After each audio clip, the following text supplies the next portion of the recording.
Hello friends, कैसे हो? सभी का आदर्श कैरी क्लासेज में बहुत बहुत स्वागत है। दोस्तों, आज की क्लास है आपकी विसर्ग संधि। तो फ्रेंड्स, इससे पहले स्वर संधि और व्यंजन संधि डिटेल में करा दी है। तो फ्रेंड्स, आज की जो क्लास आपकी 7 है, इससे पहले की क्लास जिन्होंने नहीं देखी है तो वो दोस्तों डिस्क्रिप्शन में से जा कर के देख लेना।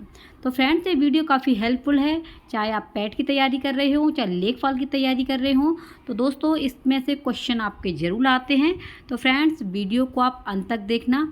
तो आप देखेंगे अपना टॉपिक विसर्ग संधि। तो देखेंगे दोस्तों, विसर्ग संधि कहते किसे हैं। जैसा कि आप स्क्रीन पर देख पा रहे हो, तो ये है आपकी विसर्ग संधि। क्या है? विसर्ग संधि के बारे में आप जानेंगे। विसर्ग संधि कहते किसे हैं, इसकी परिभाषा सबसे पहले जानेंगे कि विसर्ग का मतलब क्या होता है। विसर्ग दोस्तों, ये वाला जो आपको चिन्ह दिखाई दे रहा है, इस तरीके का विसर्ग होता है। ये विसर्ग जो है स्वर और व्यंजन से मिलकर बना है। ये विसर्ग संधि क्या है? इसमें दोस्तों स्वर्ग का प्रयोग किया जाता है, स्वर का, और व्यंजन का भी प्रयोग किया जाता है। अब देखते हैं इसकी परिभाषा। तो परिभाषा में विसर्ग के बाद, पश्चात माने क्या होता है? बाद।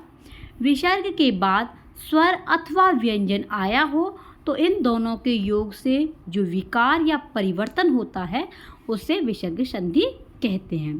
कहने का मतलब है कि विसर्ग के बाद में अगर दोस्तों या तो कोई स्वर आ जाए या आपका कोई व्यंजन आ जाए, तो दोनों का जब मिलन हो जाता है, जोड़ हो जाता है, उससे कोई भी चेंजिंग आती है, कोई भी परिवर्तन होता है, तो वो आपकी क्या कहलाती है? विसर्ग संधि कहलाती है। ठीक है, अब देखेंगे इसके नियम को।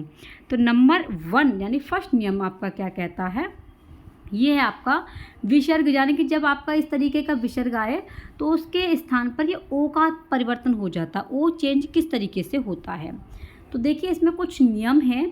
जैसे विसर्ग के साथ आ हो, या अगर आ हो और इसके बाद में अ हो, यानी कि आपकी अंग हो या इसके बाद में अ हो, तो दोस्तों विसर्ग का ओ हो जाता है। जैसे अब इसमें दिया गया है, जैसे आपका ये आ जाए और इसके बाद में आपका ये हो, तो इसके बाद में क्या होगा? ओ हो जाएगा। ये 3 वर्ड आपको याद रखनी है।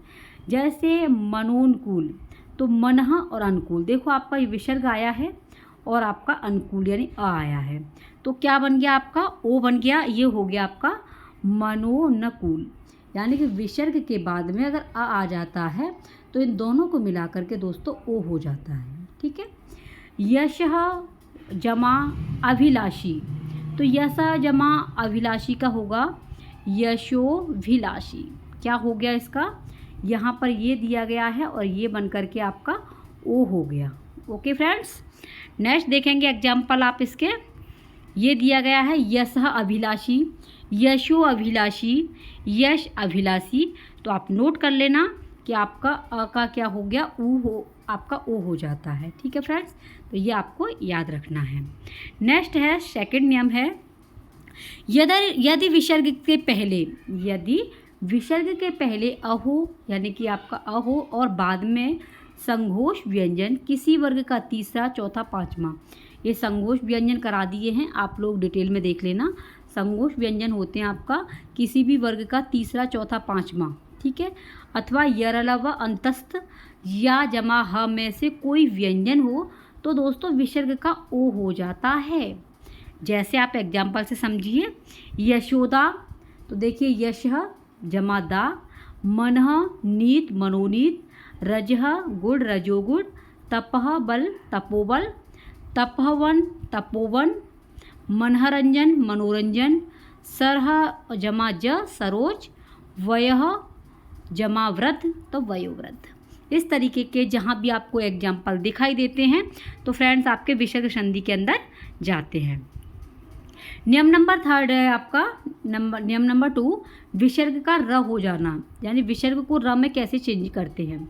तो देखिए दोस्तों, विसर्ग के पहले अगर आ को छोड़कर कोई अन्य स्वर आए, यानी कि इसे छोड़ करके कोई अन्य स्वर आता है तथा जमा के बाद कोई भी स्वर आपका तीसरा, चौथा, पाँचवा या अंतस्थ या ह, इनमें से कोई होता है तो दोस्तों विसर्ग के स्थान पर र हो जाता है।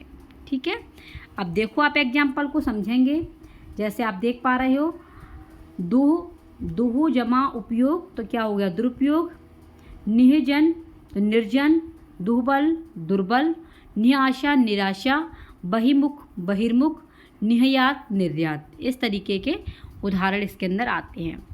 नियम नंबर 3 है आपका, ये बोल रहा है अगर विसर्ग आता है तो विसर्ग के बाद में च छ, ट ठ या त थ में से कोई भी आए तो च छ के स्थान पे श और ट ठ के स्थान पे श, यानी षडक यानी कि आपका षटकोण वाला श, और त थ के स्थान पर श का चेंज हो जाता है।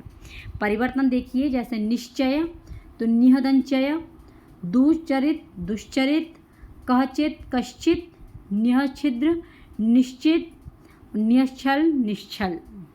निष्ठुर में देखिए इसमें क्या बना है आपका, यानी कि शल्यम वाला श हुआ है, और इसमें निष्ठुर, ततष्ठार, दुस्तर, निस्तार, निश्चिंत, ये श में चेंज हो गया है।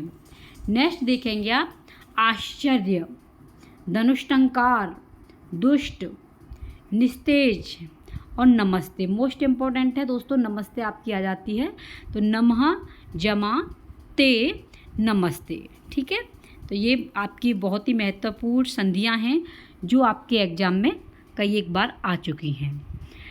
नेक्स्ट नियम देखेंगे, विसर्ग संधि में दोस्तों सिर्फ नियम ही फॉलो किए जाते हैं। आपको सिर्फ ये देखना है कि विसर्ग कहाँ पर आ रहा है, तो आपको सिर्फ विसर्ग ही मार देनी है। उसमें पूछ लेता है कि कौन सी संधि है, स्वर है, व्यंजन है या विसर्ग है, तो आपको सिर्फ इतना ही रखना है याद। इसमें क्या कह रहा है, हिरस्व स्वर यानी कि विसर्ग र दीर्घ में और विसर्ग का लोप होने पर आपका आ ई उ री, यानी कि हिरस्व स्वर कौन कौन से हैं, आ ई उ री हैं, ये आपके दीर्घ में परिवर्तन हो जाते हैं। जैसे निहरोग, मोस्ट इम्पॉर्टेंट है ये वाली संधि आपकी। निरोग का क्या होगा, निहरोग, ने जमा रस नीरस, निहदन रज नीरज। इस तरीके के जहाँ भी एग्जाम्पल दिखे तो विसर्ग संधि लगा देना। और आपका निह खा नीख। ठीक है, अगला नियम है आपका कि ई अगर उ आए और विसर्ग तो क ख प फ ब तो श में चेंज होना क्या होता है, ये द में चेंज होता है।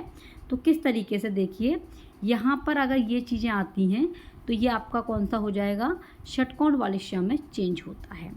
जैसे देखिए निष्कपट, निष्काम, बहिष्कृत, निष्पाप, दुष्परिणाम, दुष्कर्म, दुष्कर, चतुष्कोण, निष्फल, दुष्प्रकृति, निष्क्रिय। तो आई होप फ्रेंड्स आपकी समझ में आ रहा होगा सारे एग्जाम्पलों के बीच में, यानी कि ये क ख प फ दिए गए हैं, तो यहाँ पर जो भी आ रहा है ये रहे सब आपको दिखाई दे रहे हैं। तो यहाँ पर क्या बन गया, बीच में सबके दोस्तों आपके षटकोण वाला श बन गया है। ठीक है, तो ये आपको याद रखना है। नेक्स्ट है नियम नंबर 6 है कि विसर्ग आने पर अगर श आते हैं तो चेंज क्या होता है। तो अगर तीनों श स आ रहे हैं अलग अलग संधियों में तो इसमें चेंज क्या होगा, विसर्ग की जगह पर आपको ये आधे आधे लिखने हैं। जैसे निःशुल्क तो निःशुल्क हो गया या निःशुल्क, दुशासन दुशासन, यश शरीर यश शरीर, निःसंदेह निस्संदेह, निःसंकोच, दुस्साहस, निःशब्द और निस्पर्श निस्वार्थ। तो दोस्तों आपको समझ में आ गया होगा, ये इस तरीके का चेंज हो जाता है। ठीक है, ये दिखाई दे रहा है, ये श आते हैं तो यहाँ पर ये आधा श और पूरा श मिल जाता है। इस तरीके के एग्जाम्पल आपके आते हैं। नेक्स्ट नियम है आपका कि अगर स्थिति ऐसी हो जहाँ पर विसर्ग हो और क ख प फ हो तो संधि में कोई भी परिवर्तन नहीं होगा। जैसे अंतःकरण तो अंतःकरण ही रहेगा, मनः कामना मनः कामना ही रहेगी, अंतःपुर अंतःपुर, प्रातःकाल दुख रजकर। विसर्ग संधि में दोस्तों मोस्ट इम्पॉर्टेंट चीज़ आपको बस यही लिखनी है कि इसमें सिर्फ विसर्ग का प्रयोग होता है, संधि में विसर्ग जरूर आता है। तो बस ये आपको नोट रखना है। ठीक है, अब जानेंगे दोस्तों नेक्स्ट स्थिति क्या है कि अगर आपकी विसर्ग आता है तो अ से भिन्न कोई स्वर आए तो विसर्ग का लोप हो जाता है। अगर अ के बाद में कोई भी अलग स्वर आता है तो अ ही नहीं रहेगा, उसमें विसर्ग का लोप ही हो जाएगा। जैसे अतएव तो अतएव, देखो इसमें विसर्ग का लोप हो गया यहाँ पर, है ना। पय तो पयोदन, यशिच्छा यशिच्छा। तो यहाँ पर ये विसर्ग जो दिए गए हैं फर्स्ट पहले, यहाँ पर जब संधि करेंगे इसकी विच्छेद में विसर्ग आएगा, लेकिन संधि करने पर विसर्ग को हटा दिया जाता है। ठीक है फ्रेंड्स, तो ये थी आपकी मोस्ट इम्पोर्टेंट संधियाँ। अब जानेंगे कुछ प्रमुख संधियाँ हैं जो अपवादों पर आधारित हैं। तो अपवादों पर आधारित किस तरीके की संधियाँ हैं, क्या होती हैं ये। तो दोस्तों देखिए, हिंदी की कुछ विशेष संधियाँ भी हैं। इनमें स्वरों का दीर्घ का ह्रस्व होना, स्वरों का ह्रस्व में दीर्घ होना, ठीक है, ह्रस्व का दीर्घ हो जाना तथा स्वर लोप हो जाना आदि मुख्य हैं। इसमें व्यंजनों का परिवर्तन प्राय अत्यल्प यानी कि छोटे समय के लिए होता है। और दोस्तों उपसर्ग तथा प्रत्यय से भी इस तरह की संधियां भी बन जाती हैं। तो ये अपवादों की दृष्टि से आप देखेंगे, जैसे कि आप देख पा रहे हो दीर्घ का ह्रस्व में हो जाना। जो दीर्घ संधि हो, दीर्घ यानी बड़ा हो, उससे छोटे में परिवर्तन कैसे होता है, आदि ह्रस्व। जैसे घोड़ा सवार तो घुड़सवार हो गया, दुधमुहा दुधमुहा, छोटा भैया तो छुट भैया, मूछ कटा मुचकट, लकड़ी हारा लकड़हारा, कान कटा कन कटा, काठ पुतली कठपुतली, लोटाइया लुटैया, आधा आधा खिला तो अध खिला, ठाकुराइन ठकुराइन, बच्चापन तो बचपन। ये संधियाँ क्या हैं, आपके अपवाद की दृष्टि से बनी हुई हैं, दीर्घ का ह्रस्व में चेंज हुआ है। ठीक है दोस्तों, नेक्स्ट देखेंगे आपका उभय पद ह्रस्व। तो ये क्या होता है, उभय पद ह्रस्व। तो दोस्तों देखिए, उभय पद ह्रस्व वो होता है जो दोनों पदों का दीर्घ स्वर ह्रस्व हो जाता है। दोनों पद हों लेकिन वहाँ पर क्या हो जाएगा, ह्रस्व। जैसे पानी घाट, देखो ये भी आपका ह्रस्व है, ये भी आपका आपका जो है ये भी दीर्घ है, ये भी दीर्घ है। क्या हो गया, पनघट। लेना देना लेन देन, ऊंचा नीचा ऊंच नीच, दोनों ही आपके दीर्घ हैं, लेकिन क्या हो गया, आपका ह्रस्व छोटा हो गया है। ठीक है दोस्तों, इस तरीके के एग्जाम्पल आपके अपवाद की दृष्टि से आते हैं। नेक्स्ट है दीर्घीकरण, ह्रस्व स्वर का दीर्घ हो जाना। ह्रस्व जो होता है इसमें दीर्घ हो जाता है। जैसे दीननाथ, देखो यहाँ पर आपका क्या है, ह्रस्व, यहाँ पर नाथ तो दीनानाथ। मूसलधार मूसलाधार, व्यवहारिक व्यवहारिक, व्यावहारिक, लिखना पढ़ना लिखा पढ़ी, मिलना जुलना मेल जोल, स्वास्थ्य स्वास्थ्य। स्वास्थ्य का क्या होगा, ये अपवाद की दृष्टि से दोस्तों, स्वस्थ जमा आपका यह तो स्वास्थ्य हो जाएगा। यौगिक में योग जमा एक यौगिक, द्वितीय दैत्य। तो कुछ संधियाँ इसमें आपकी दोस्तों आपकी प्रत्यय के द्वारा और उपसर्ग के द्वारा भी बनती हैं। नेक्स्ट है सौंदर्य, हेलमेल, प्रायोगिक, वैदिक।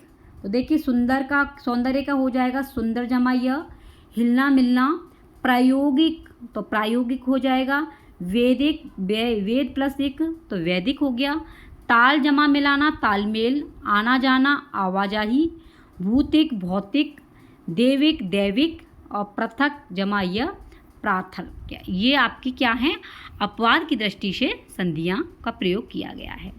नेक्स्ट है दोस्तों कुछ विशिष्ट संधियां हैं, इनके उदाहरण देखिए।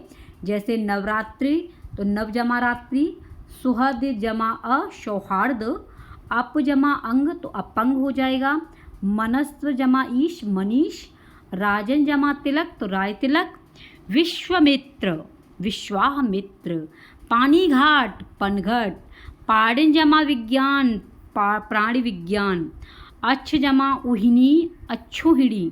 मोस्ट इंपॉर्टेंट है दोस्तों, अच्छुड़ी कई एक बार एग्जाम में आ चुकी है। सीमा जमा अंत सीमांत, गंगा जमा ए गंगेय और मात्र जमा अंड यानी मार्तंड। ये आपकी हो गई संधियों के एग्जाम्पल। और कुछ और हैं, जैसे कुल जमा अटा तो कुलटा, सब जमा ही सभी, प्र जमा भू प्रभु, बकरा जमा ईद बकरीद और मच्छू जमा आवारा मच्छुहारा। तो ये थी दोस्तों आपके विसर्ग संधि के मोस्ट इम्पॉर्टेंट उदाहरण। और फ्रेंड्स जो भी फ्रेंड्स हमारे इस वीडियो को देख रहे हैं तो वो अपने नाम की संधि विच्छेद ज़रूर कमेंट बॉक्स में छोड़ें। और दोस्तों आपको सेशन कैसा लगा ये भी बताएं। तो ये थी आपकी संपूर्ण संधियाँ। तो दोस्तों आपकी स्वर संधि, ठीक है, अब आपको बताया था कि संधि जो है संधि आपकी 3 होती हैं। 2 वर्णों के मेल को संधि कहते हैं, ये 3 होती हैं। सबसे पहले आपकी स्वर, सेकंड पे आपकी आती है व्यंजन और थर्ड पर आती है विसर्ग। तो फ्रेंड्स इससे पहले की जो संधियाँ जैसे स्वर विसर्ग करा दी हैं। डिस्क्रिप्शन में लिंक मिल जाएगी, वहाँ से देख लेना। और विसर्ग संधि की संपूर्ण डिटेल में आपको करा दिया है। तो फ्रेंड्स, चैनल पर पहली बार विजिट कर रहे हो तो सब्सक्राइब जरूर कर देना। सेशन पसंद आए तो दोस्तों शेयर कर देना। लाइक आप बिना कैसे कर ही देते हैं। और दोस्तों बेल आइकन की बेल को जरूर प्रेस करना, जिससे दोस्तों रोजाना की नोटिफिकेशन आप तक पहुंच सकें। तो मिलते हैं दोस्तों कोई नेक्स्ट वीडियो के साथ में, तब तक के लिए आप बने रहिए। आपका ही अपना चैनल है आदर्श कैरियर क्लासेस। ठीक है, आप अपना ध्यान रखना। Take care, bye bye.